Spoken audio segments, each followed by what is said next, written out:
We're in the British Museum in London, and we're looking at a series of magnificent low reliefs. These show a very dramatic lion hunt, and it's the king of Assyria who's killing the lions. Now, the Assyrians emerged in Mesopotamia before 1000 BCE, but increased their power. And by the time these reliefs were made in the 7th century BCE, the Assyrians were dominant and really at the height of their civilization. The Assyrians had several royal palaces and several capital cities, Nineveh, Nimrud, and Khorsabad. The scenes that we're looking at now are from the royal palace in Nineveh. These would have decorated a hallway, so you would have walked through the scene, and we're seeing different moments in time. Assyrian kings decorated their palaces with these low reliefs depicting battle scenes, hunting scenes. These all speak to the power of the Assyrian kings, but this particular set of reliefs is especially naturalistic and dramatic. These are considered masterpieces of Assyrian sculpture. It's a lion hunt, but it's important to understand the symbolism.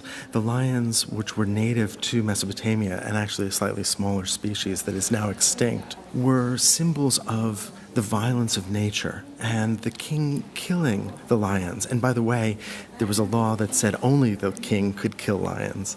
The king killing lions was an important symbolic act that spoke of the king keeping nature at bay, keeping his city safe.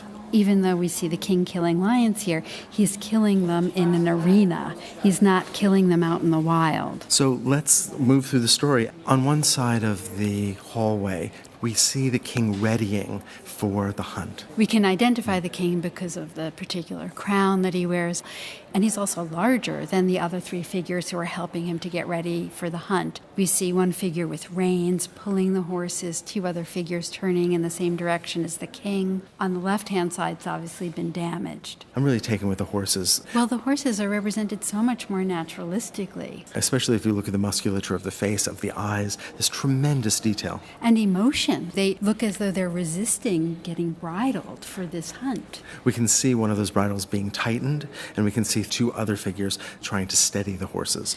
All of this is taking place within an enclosed space, and we can see other attendants that are holding a barrier of some sort to pen in these animals. Now, they're represented below the scene with the king, but we're meant to understand them as being around the king. So we have human figures who, although they're striding forward, there's a formality to their poses, but strangely, an informality, I think, to the horses. Well, we'll see that also in the representation of the lions, who are represented quite distinctly from the greater sense of formality that the king displays or his attendants display. And so we have this division between man and the control of man, and then nature and its wildness. As we move to the middle of the panels, we see a very different scene. We've pulled back, our view is more distant, and we see figures much smaller now.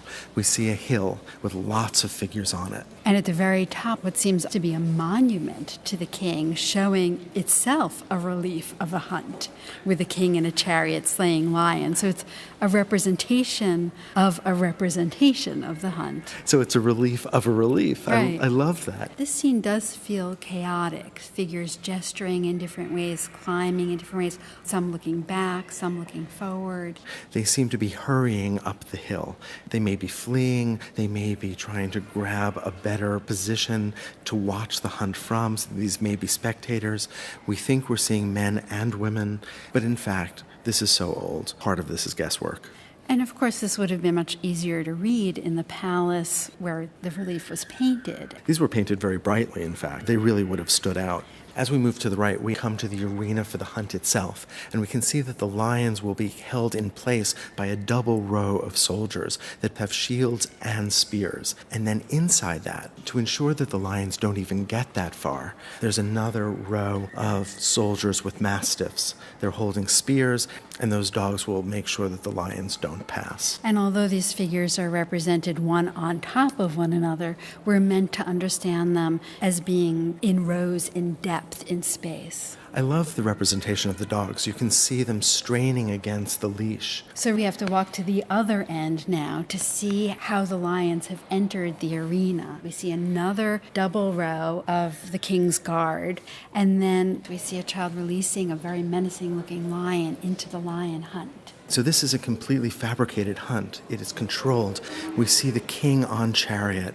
He's shooting an arrow. We see the arrow airborne. And then, of course, we see the lions dying all around us. Wounded, pierced, some on the ground, some leaping up, represented with such sympathy. The variety is incredible. The detail is incredible. And you'll notice that the king is in some danger. There is a lion that was wounded but is coming back to attack, but his assistants are taking up the rear. So this all speaks to the power, the authority of the king over nature and representing that power to his people.